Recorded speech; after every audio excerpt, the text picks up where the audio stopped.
Donc, est-ce que vous accordez un crédit à cette nouvelle plainte, Monsieur Gamal Abina, vous qui avez suivi cette affaire Ramadan? J'ai plus que suivi cette affaire Ramadan, puisque je suis dans le dossier. Oui. J'ai été entendu en tant que témoin à décharge.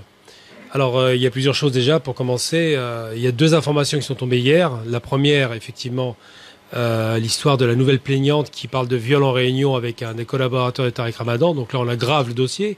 On parle de violence et de viol en réunion, qui se serait produit à Lyon, dans un hôtel à nouveau, ou à Paris, je ne me rappelle plus. À Lyon. À Lyon, c'est ça, voilà. Et je crois que c'est le Plaza, ou je ne sais pas quel nom, bref.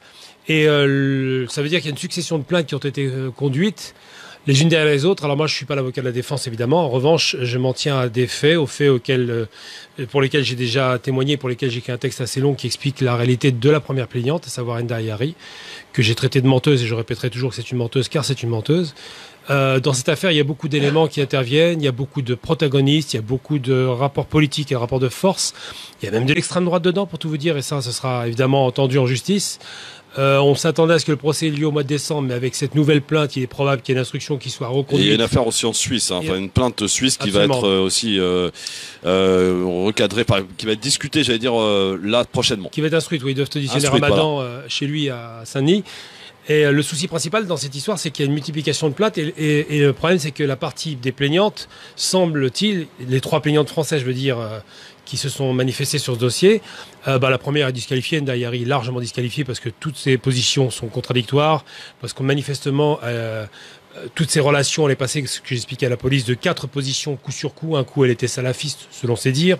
Ensuite, elle est devenue d'extrême droite, je tiens à le préciser, elle a côtoyé les milieux d'extrême droite. Ensuite, elle est devenue pro-Ramadan frériste, donc l'opposé des salafistes. Et maintenant, c'est la porteuse, soi-disant, des valeurs de la République et de la laïcité. C'est une farouche défendresse de la France et de ses valeurs. Donc, en 4 ans, 4 positions différentes. Et autant dire que son témoignage, lui aussi, est émaillé de beaucoup de choses un peu louches. Et puis au-delà de ça, ce que j'ai expliqué dans un texte que j'avais publié à l'époque pour lequel elle n'a pas pu me poursuivre, évidemment, elle a essayé de me poursuivre en justice. Mais sur le texte, j'ai expliqué que c'est une manipulatrice, qu'elle est une affabulatrice, qu'elle ment beaucoup. Et surtout, qu'elle m'a raconté à l'époque une chose très grave. Elle a dit qu'elle connaissait Alain Soral et que Soral lui avait dit à l'époque, donc elle m'a raconté ça il y a 4 ans, lui avait dit qu'il faudrait piéger Tariq Ramadan dans un hôtel, dans le but de le filmer dans ses ébats et de pouvoir le faire chanter. C'est ça qui avait été dit à l'époque. Ça ne veut pas dire que c'est vrai, ça ne veut pas dire qu'elle l'a fait avec Soral. Mais ce qui est certain, c'est qu'à l'époque, elle se vantait de ne pas l'avoir fait. Ça veut dire qu'il y a un projet, il y avait un projet. Il y avait un projet qui était dessiné, c'est pas étonnant. Soral déteste le Ramadan pour des raisons politiques, puisqu'à l'époque, quand il a fait le Bourget, il est venu se mettre en scène avec Alain Soral. Enfin, c'est Soral qui est venu se mettre en scène avec Tariq Ramadan et Dieudonné.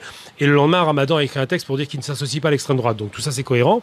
Mais le problème d'Enda Ayari, c'est que c'est une femme qui, depuis des années, cherche à exister. J'ai toujours dit qu'elle cherche à exister. Et le pire encore, c'est que c'est pas la première fois qu'elle a ce genre de comportement par rapport aux hommes. Et il se trouve qu'à ce moment-là, quand cette affaire sort le 20 octobre 2017, immédiatement je suis informé, parce que je l'avais bloqué 6 mois auparavant, je l'ai bloqué sur Facebook, et immédiatement j'entends ça, j'en reviens pas d'entendre ça, parce qu'elle a le culot quand même de raconter ça, et à ce moment-là, je prends position en disant c'est une menteuse. Je maintiens et je le dis. J'ai fait mon témoignage à la police. Entre-temps, l'année dernière, elle a porté plainte contre moi, non pas pour diffamation publique, parce qu'elle ne peut pas dire que c'est de la diffamation, c'est faux. Elle a porté plainte parce qu'elle considère que je l'ai harcelée. Plainte qui a été ridiculisée en justice. Le parquet n'a pas suivi parce que j'ai apporté 60 pages de harcèlement caractérisé la concernant sur d'autres personnes. Ça a donc annulé sa plainte. Ce qui veut dire que je serai effectivement, probablement entendu en justice à décharge. Alors je tiens à préciser que je ne suis pas le copain de Tariq Ramadan, que je ne suis pas dans son courant politique de pensée, ou même dans l'idéologie de sa famille d'origine, pas du tout. En revanche, j'ai à cœur tout de même, lorsque quelqu'un raconte des histoires ou des mensonges, ou cherche à exister à tout prix, comme c'est le cas de Enda Ayari, qui a des propos extrêmement tendancieux, à la limite du racisme. Ces derniers temps, elle parle beaucoup de l'invasion des immigrés, enfin des migrants qu'elle considère comme étant un problème pour la France. Tout ça, ça renvoie à quelques images que j'aime pas entendre d'extrême droite, clairement, donc une éducation qui était faite là-dedans. Et je me pose la question de savoir pourquoi est-ce qu'on multiplie ce genre d'attaques le concernant, même si c'est peut-être pas un ange, je rentre pas là-dedans, mais qui arrive à point nommé au moment où précisément aujourd'hui on apprend en plus que la seconde plaignante, semble-t-il, a menti aussi et a apporté des éléments soi-disant selon le confrère d'Europe 1. Hein. Oui, mais pas seulement, ça a été relié un peu partout. Oui. Elle a apporté des éléments au départ très à charge contre Ramadan, expliquant qu'elle était violentée, ce qu'on peut croire, hein, c'est pas la question. Et puis après on se rend compte que finalement la violence ça se transforme en jamais te revoir. Est-ce qu'il y a un acharnement justement envers Tariq Ramadan, effectivement, qui était était en haut de l'affiche. On se rappelle aussi cette envie d'obtenir la nationalité française. Absolument. On se rappelle Tariq Ramadan qui était implacable dans les débats, où il les a affrontés tous, de Finkielkraut en passant par les meilleurs. Il les a affrontés et ce fut d'ailleurs des combats assez houleux. C'était haut en couleur. Et c'était vraiment un bon débatteur, Tariq Ramadan. Justement, c'est ça qui est intéressant, c'est que Tariq Ramadan paye son arrogance. Quelle est son arrogance? Je parle au niveau des médias. C'est d'avoir été un arabe qui avait la tête haute et qui baissait pas la tête devant ses maîtres blancs. J'utilise les termes à dessein. Qu'est-ce que je veux dire par là? Un homme politique se croit dominant absolu. Une merveille de la nature, un intellectuel de haute gamme, quelqu'un qui domine par ses idées, par sa posture, par son rang. Ramadan débarque en tant qu'universitaire et leur fait comprendre que non seulement ils ne sont pas dominants, mais qu'ils sont plutôt faibles sur le plan intellectuel. On se souvient de quelques débats, comme avec M. Sarkozy, un des débats les plus basiques que j'ai entendus, mais surtout avec Copé, avec cette histoire de pain au chocolat. Enfin, ça s'est multiplié où il les a ridiculisés à chaque fois. Et c'est vrai que, indépendamment du fait que politiquement on peut ne pas être d'accord avec le personnage, par rapport aux questions islamiques, on dira, il y a au moins une chose qui ressortait, c'est se dire, tiens, pour une fois, il y a un arabe qui réussit à leur clouer le bec. Et ça a posé problème parce qu'effectivement, il avait une certaine classe, qui s'exprimait très bien, que c'était un intellectuel de haut vol, que c'est quelqu'un qui est très cultivé, indiscutablement. Et on lui reprochait quoi? Ce fameux double discours. Alors on traduit.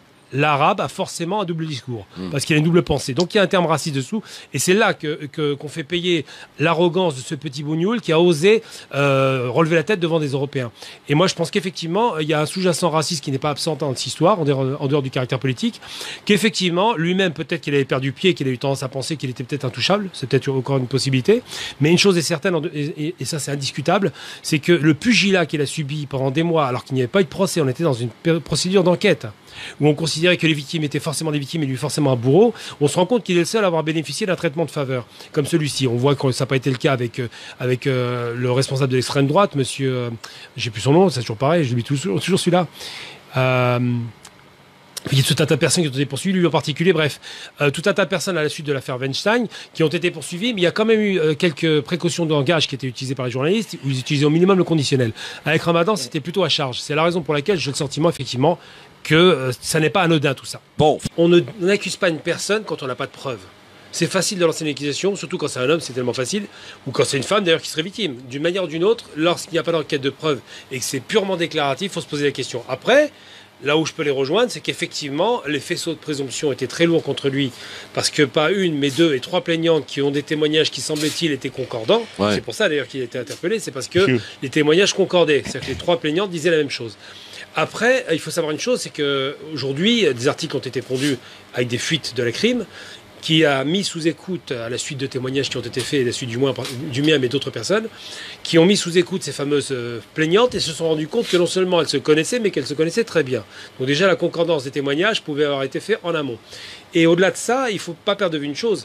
Je veux dire, on ne peut pas condamner quelqu'un tant que l'enquête n'a pas été conduite. On est en pleine période d'instruction. On ne peut pas condamner quelqu'un parce qu'il est arabe et que l'arabe est violeur. On ne peut pas condamner quelqu'un parce qu'on ne l'aime pas. C'est pas suffisant. Moi, j'aurais envie de prendre l'exemple de Maître Collard. Je ne l'aime pas.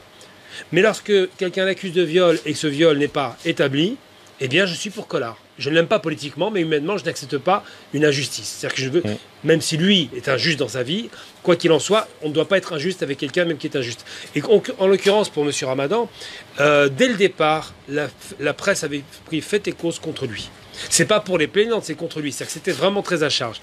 Oui. J'ai dit que tous les hommes peuvent être tentés et être faibles devant la chair, parce que malheureusement, en vieillissant, on commence à être un peu faiblard. C'est malheureux. Mais nul n'est parfait. Nul n'est parfait. Et puis autre chose, il faut être très clair. Au-delà du fait qu'il a eu un comportement qui n'était pas adapté à ce qu'il disait, c'est vrai.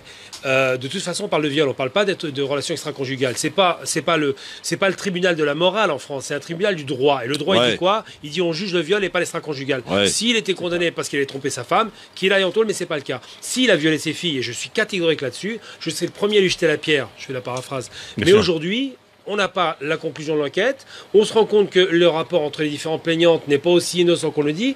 On se rend compte qu'il y a des interventions politiques et pas anodines. Et on se rend compte qu'à chaque fois, et c'est là où la presse a été vraiment gravissime, il a été porté à nu, il a été humilié, il a été bafoué, il a été ridiculisé dans sa présomption d'innocence. Et qu'aujourd'hui, une fois que l'enquête avance, finalement, c'est pas si clair que ça. Que finalement, peut-être que les filles qui sont victimes ne sont pas tant victimes que ça.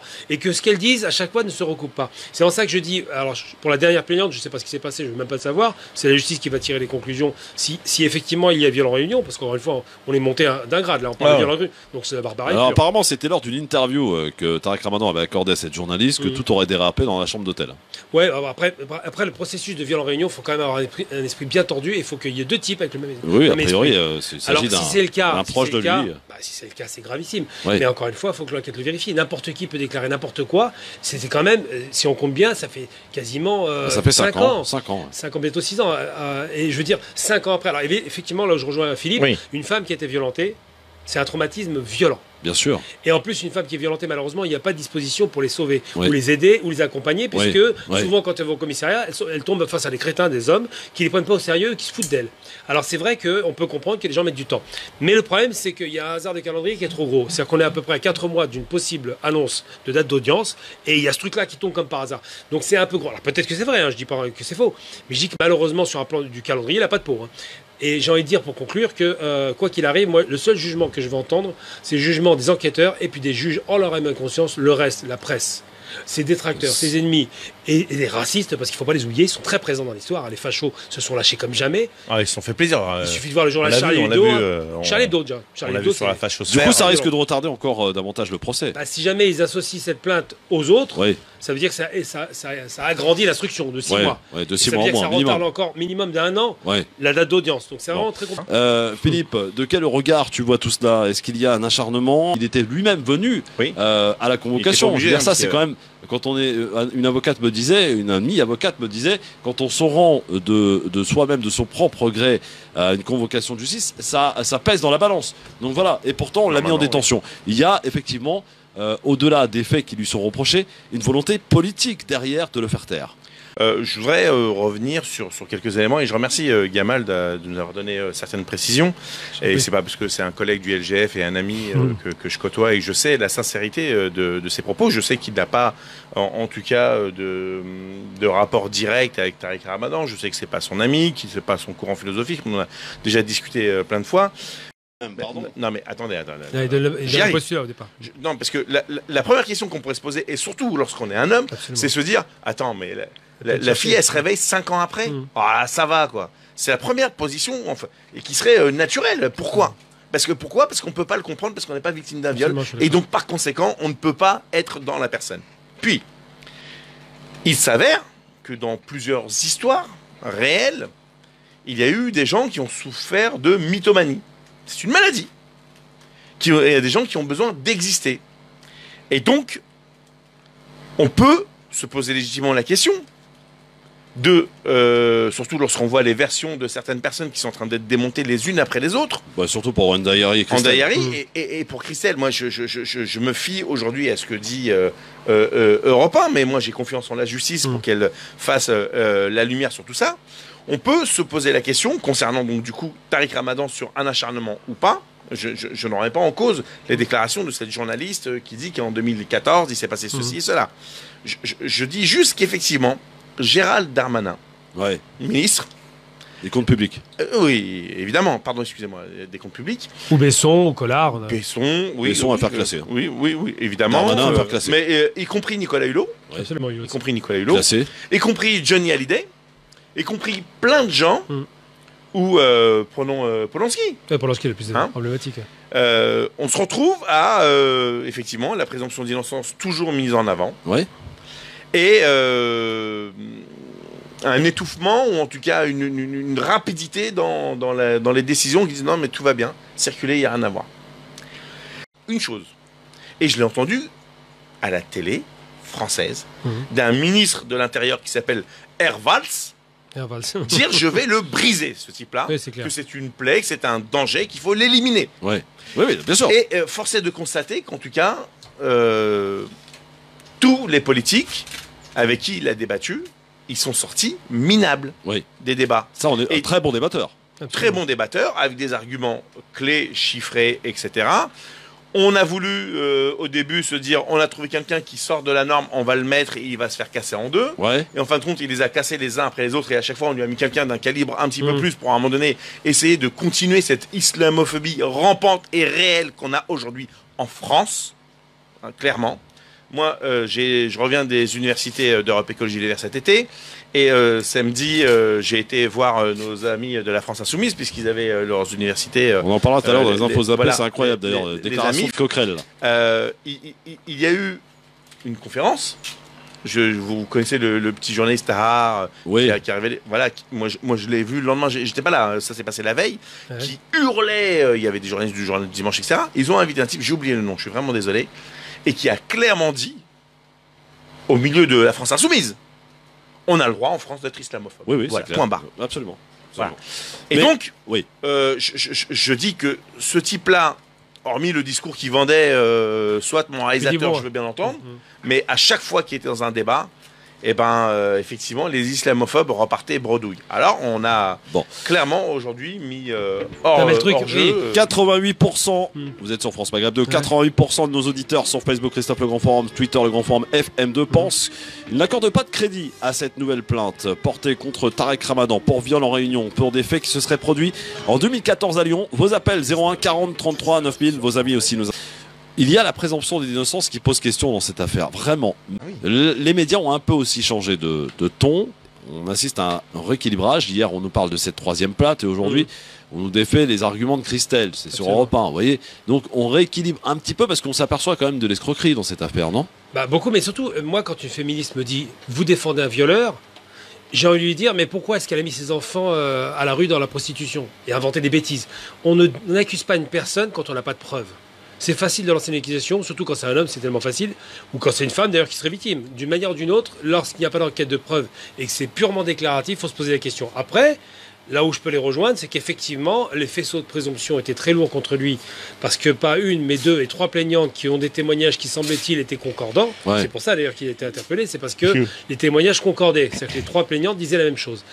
Après, il faut savoir une chose, c'est qu'aujourd'hui, des articles ont été pondus avec des fuites de la crime, qui a mis sous écoute, à la suite de témoignages qui ont été faits, à la suite du mien, mais d'autres personnes, qui ont mis sous écoute ces fameuses plaignantes et se sont rendus compte que non seulement elles se connaissaient, mais qu'elles se connaissaient très bien. Donc déjà, la concordance des témoignages pouvait avoir été faite en amont. Et au-delà de ça, il ne faut pas perdre de vue une chose. Je veux dire, on ne peut pas condamner quelqu'un tant que l'enquête n'a pas été conduite.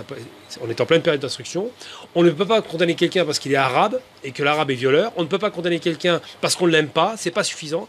Moi, j'aurais envie de prendre l'exemple de Maître Collard. Je ne l'aime pas. Mais lorsque quelqu'un l'accuse de viol et que ce viol n'est pas établi, eh bien, je suis pour Collard. Je ne l'aime pas politiquement, mais humainement, je n'accepte pas une injustice. C'est-à-dire que je veux, même si lui est injuste dans sa vie, quoi qu'il en soit, on ne doit pas être injuste avec quelqu'un même qui est injuste. Et en l'occurrence, pour M. Ramadan, dès le départ, la presse avait pris fait et cause contre lui. C'est pas pour les plaignantes, c'est contre lui. C'est-à-dire que c'était vraiment très à charge.